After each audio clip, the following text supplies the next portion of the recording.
Hello. You are most welcome to another exciting review of Failing Forward by John C. Maxwell. And tonight we're going to be looking at chapter 12, which is titled, please excuse me, which is titled Make Failure Your Best Friend. Joy, please. All right. I'm sorry about that. There's a bit of distraction here. It is titled Make Failure Your Best Friend. In this review, we're going to be learning how to learn from our mistakes and failures, how to fail forward, how to turn adversity into profits, into benefits. All right.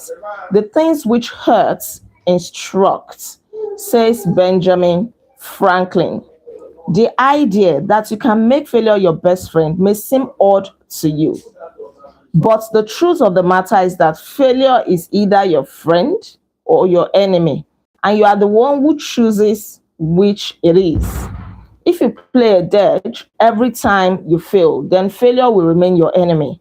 But if you determine to learn from your failures, then you actually benefit from them. And that makes failure your friend. If you repeatedly use your failures as springboards to success, then failure can become your best friend. Now, we're going to examine the story of a man who made failure his best friend. He had every reason to wallow in misery, to give up, everything that he had, including his life, because it failed. But then he turned it into a springboard, to success. This guy actually embraced tragedy. His name is Dr. Beck Weathers. The author says, how would you feel about an incident that cost you your nose, as in your nose, half of your right arm, and all the fingers on your left hand? I'm guessing that you wouldn't have positive feelings, right? Nobody would have positive feelings about this. But that is what happened to Dr. Beck Weathers. And he sees that loss as a defining event in his life, the event that turned everything around for him. Who was this man? When he was once asked on a TV show, and he was asked that, would he like to have his hands back? He said, sure, he would like to have his hands back. But when he was asked, would you like to have your hands back enough to go back to who you were? He said no. That means he wasn't bitter, he wasn't angry. But what happened to him? He had a mountaintop experience that left him disabled. It made him handicapped. But he also learned to use that experience, to become a greater person that he would have ordinarily been if he had not gone through that experience. Dr. Beck Weathers was 49 years old when he ascended Mount Everest. You may have heard of Mount Everest before, He was 49 years old and he had been climbing the mountain, different mountains for 10 years before this time. And he was so engrossed in it. He was engrossed in it to the point that he acknowledged that he was actually selfish to his family. He didn't give them enough time, enough attention, because he was consumed by his love for mountain climbing until this particular incident happened to him. Anytime he had to climb mountains, he would go through a lot of exercises, so much training, hard trainings, because it is not a feat for the faint-hearted.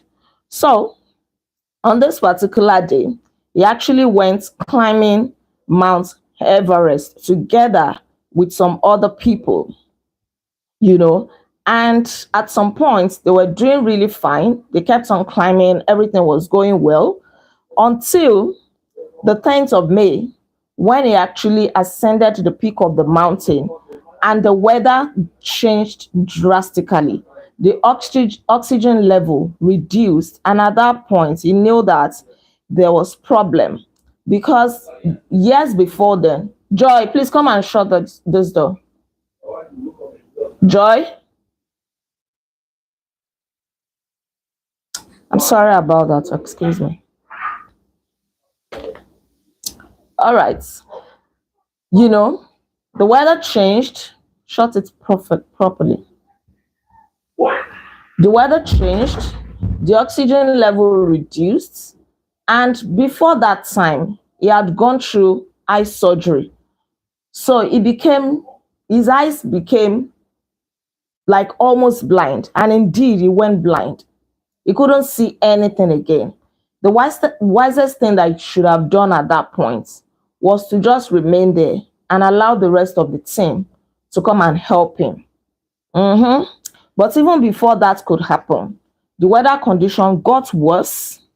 He was really, really overwhelmed. You know, the temperature dropped to like minus 50 degrees. The wind increased to like 70 miles per hour. And the storm made everybody, even the people that he thought would come and rescue him, they started scrambling for safety, for survival. So he was left there behind the mountain because the wind blew him away, right? So the wind blew him to somewhere behind the mountain and he went into coma. The kind of coma he went through is described as hypothermic coma. And it was said that nobody ever goes into this kind of coma and survives it and ever come back to life, right? When the wind subsided, his team members started looking for him. For several hours, they did not see him until the morning of the next day, the 11th of May. That was when they found him. He was covered with ice. He was barely breathing. They assumed that he was going to die. So they did not even bother to rescue him. They just they just reached out to his wife and told his wife that Dr. Beckweathers, her husband, was dead.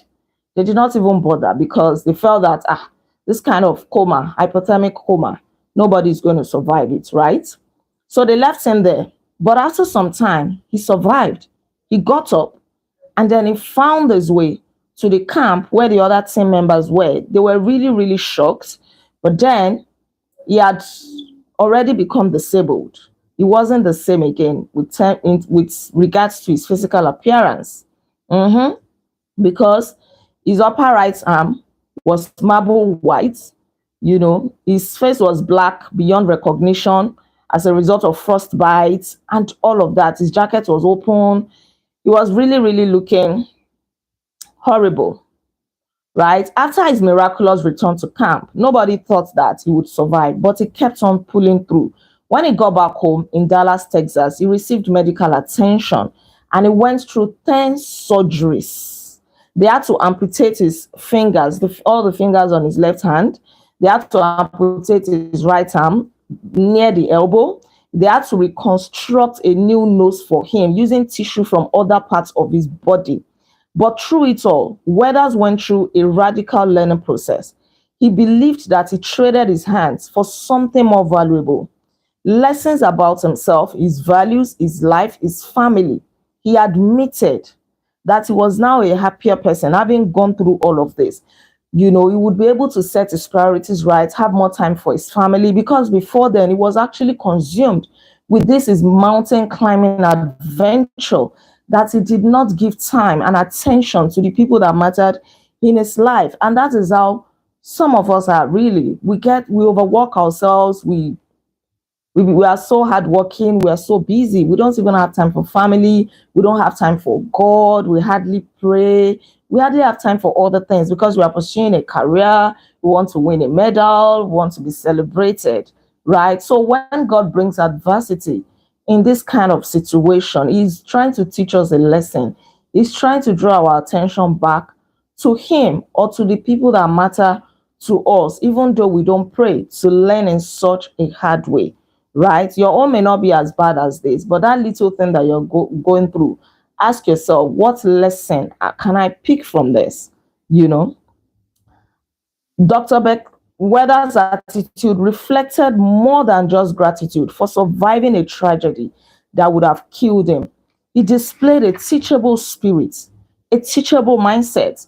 So failure is all about your mindset, and the way you react to failure is all about your mindset, your attitude towards failure is going to determine your altitude after the failure.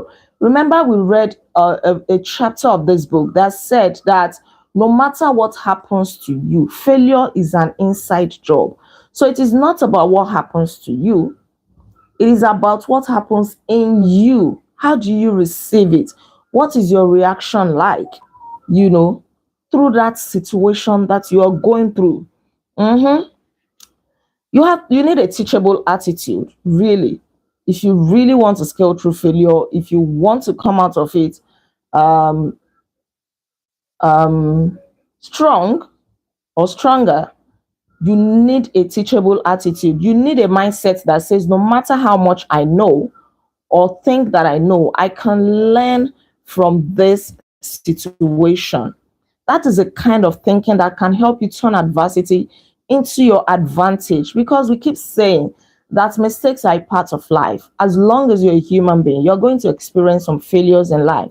So, since you already know this fact, let it be settled in your mind that it is inevitable. So there is no point reacting negatively to it, right? Just ask God to give you the grace and you have a positive attitude through it. Mhm. Now, how do you learn from your failures and mistakes? There are some points here that will give you a better perspective or help you to change your mindset anytime you encounter failure or mistakes. Yes, William Bolito distinguishes between a sensible person and a foolish one. The most important thing in life is not to capitalize on our gains. Any fool can do that. The really important thing is to profit from your losses. Anybody can be happy when the going is good, when everything is rosy, when you have money, your family is all together, your marriage is beautiful. Anybody can be happy, right? But how many people can still be happy or grateful in the face of adversity, in the face of challenges? And that is what makes a difference between a sensible person and a fool, because for you to profit from your losses, you really need intelligence. And this makes the difference between a man of sense and a fool. Anyone can make failure a friend by maintaining a teachable attitude and using a strategy for learning from failure. All right. So, what are the steps that you need, or the characteristics of somebody who can turn who can learn from failures and mistakes? Number one, you have to ask yourself, what caused the failure? Is it the situation? Is it someone else that caused it, or is it you? You cannot find out what you can do unless you do all you can to find out what went wrong. So ask yourself this straightforward question: what really happened? What went wrong? When did the things break down? Were you in a no-win situation? Did another person create the problem? Did you make a mistake? Ask yourself this question. Number two, ask yourself, was what happened truly a failure, or did I just fall short? You need to determine if what happened was really a failure, or what happened because you were trying to do something that is not realistic, right? Maybe you didn't plan for it, or you are biting more than you can chew. Sometimes it is not everything that is a failure. Sometimes it is just we not calculating well, or over calculating, having unrealistic expectations, or not planning well enough, and things like that. So that can really be a mistake that is avoidable, right? So you need to ask yourself this, or maybe you shouldn't have done it at that time. You should have sought counsel. You did not read before going into that business, or something like that. Number three, what successes are contained in the failure? An old saying states, the gem cannot be polished without friction, nor man perfected without trials. So in every failure, there is an iota of success. No matter what kind of failure you experience, there is always a potential jewel of success contained in it. Sometimes it may be difficult to find, but you can discover it if you are willing to look for it. In that your failure lies success. In that your failure, you can learn better ways of doing that thing. Then the number four thing or question is to ask yourself, what can I learn from what happened? There is always a way to learn from failures and mistakes. Mhm. Adversity, says poet Lord Bryan, is the first path to truth. If you are calm enough, if you have a teachable spirit, if you set yourself, you see that there is something that you can learn from it. Every situation is different, but then you can maintain a teachable attitude and ask yourself, what can I actually learn from this? Number fifth question, ask yourself, am I grateful for this experience? You may not like it, but then if you think well, there's an adage in Yoruba that says, ẹni tó bá mọnúrò á mọ̀pẹ̀dá. It means that if you can think deeply, you will be thankful. Because even in that unpalatable situation, you will see some kind of green light. You will see some lessons. You will see that all things actually happen for your own good. You will see that it could have been worse. Just like in the case of Dr. Beck Weathers, what if he had died, right? He was happy. He was grateful that he was still alive to enjoy his family. So he wasn't bitter after the experience. So in every situation, no matter how bad it is, there is always a silver lining. There is always, um, an opportunity to thank God, right? So change your perspective. My own Bible tells me that all things work together for our good. We may not like it at the moment, nobody does, but be grateful.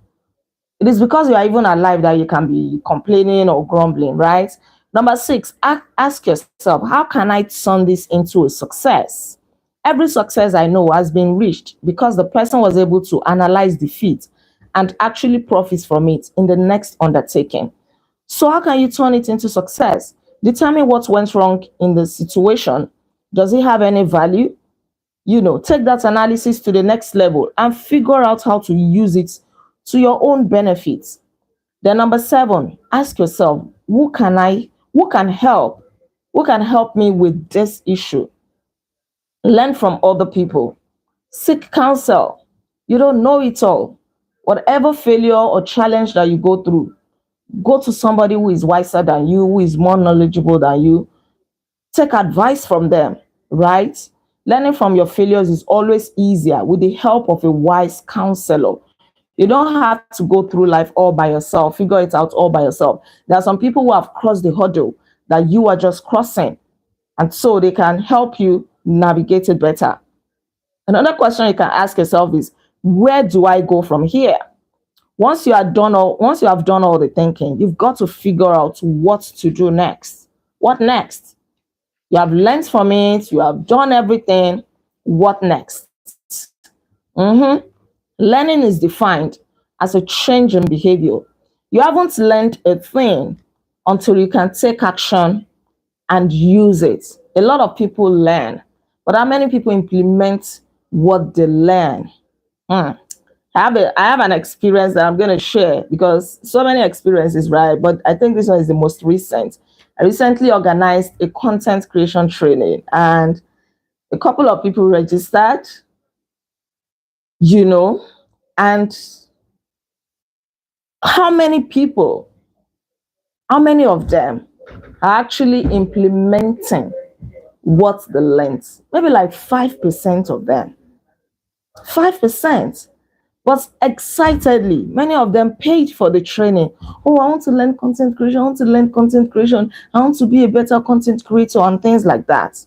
They paid. They had the money, right? But only 5%, or even less than that, only 5% of them, max, are implementing what they learned. So a lot of times we have so much knowledge about so many things, but when it comes to implementation, that is where the problem lies. All the books that we've been reading and reviewing, are we even, no matter how small, are you even saying, oh, I'm going to commit this to heart, make it a habit, and start doing the things that I recommended here? In the excitement of the moment, you can say, deep, word, and all of that. But after the review, or after reading, do we still go back to say, I even want to be implementing this thing? I want to be serious. I want to be committed to this. At least to be committed to one thing. It is very easy for so many people to start anything. You can start a business, you can start a relationship, you can pick a book and start reading, you can start a course, you can start anything. But continuity is the major problem of a lot of people. And apart from continuity, implementation. We all want to acquire knowledge. Probably maybe to boast or to brag. Is it that book? I've read that book. I attended that course. Oh, I went to Oxford. No, I have a PhD. I have a master's degree in that. All right. So what are you doing with the knowledge that you have accumulated? Right? That is a problem. Okay. So we're going to end with the story of the author, John C. Maxwell.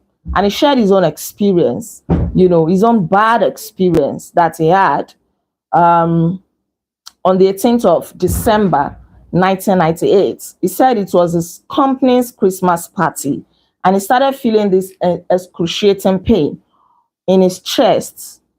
And before he knew it, he suffered a serious heart attack. But his doctors later told him that if he had suffered the heart attack 4 years before, he wouldn't have survived it, because the technology that they used in treating him, that they used in saving his life, was not in existence at that time, right? And he gained from that experience, because even though it was a painful one, it was a surprising one, he felt that God was good to him. He was grateful through that situation. Several excellent physicians rallied around him and made it possible for him to survive and also to avoid a permanent heart damage. So what did he learn from this? Number one, he learned that when it comes to telling the important people in your life how much you love them, you cannot do it too often. When it comes to saying I love you to the people that matter to you, you can't say it too much. Keep saying it, because life is a gift. And every, time that you wake up in the morning, every time that you are healthy, that you can speak, you can walk, you can move around, you can go to work, it is a privilege. So cherish the beautiful people in your life, cherish every beautiful moment, all right? The number two thing that he learned is that he believed that his work on it was not finished yet, and that God spared his life so that he could complete it. When it is not your time, it is not your time. God will keep you alive. Number three thing that he learned is that he must change his living habits for the sake of his wealth and the quality of his life and the impact that he desired to make. So he actually made some lifestyle changes. He changed his diet. He started exercising. He made major life changes. And he said that since that time, that's 1998, he had never cheated himself on any of these lifetime changes, right? He had never went back on his decision about his diet or to exercise. He had never. He's been doing it consistently. That is a big lesson for us. And he said that he would never go back on them. He would keep doing it. The changes are permanent. So he's telling us, don't let your learning lead to knowledge. Let your learning lead to action. It is not about what you know. It is about what you do with what you know. That is what will make a difference. Exactly. It's what will make a difference. All right. So he's taking major changes in his life that will enable him to enjoy his wife, his children, his future grandchildren, and to continue his mission on earth. You don't need to suffer a heart attack or be caught in a blizzard on Mount Everest like Dr. Beck Weathers for you to make failure your best friend. All you have to do is to maintain a teachable heart and be eager to learn every time you fail, right? Have a teachable heart. Change your mindset. We all experience failures and mistakes in life, but what we'll do with all of this is what matters, right? I hope you've learned something, right? Thank you so much for tuning in. Thank you for being a part of today's review. God bless you all. Thank you for all the comments, the interactions. Please don't forget to like this video, share your comments with me in the comment section below, and please subscribe to this channel if you are yet to subscribe. I remain Olaide Agbaje, also known as First Lady, and on this channel, I inspire you to live intentionally. We're going to meet tomorrow again by God's grace, and we're going to be reviewing chapter 13, which is titled Avoid the Top 10 Reasons People Fail. That is going to be another exciting review. Until then, be intentional. Bye.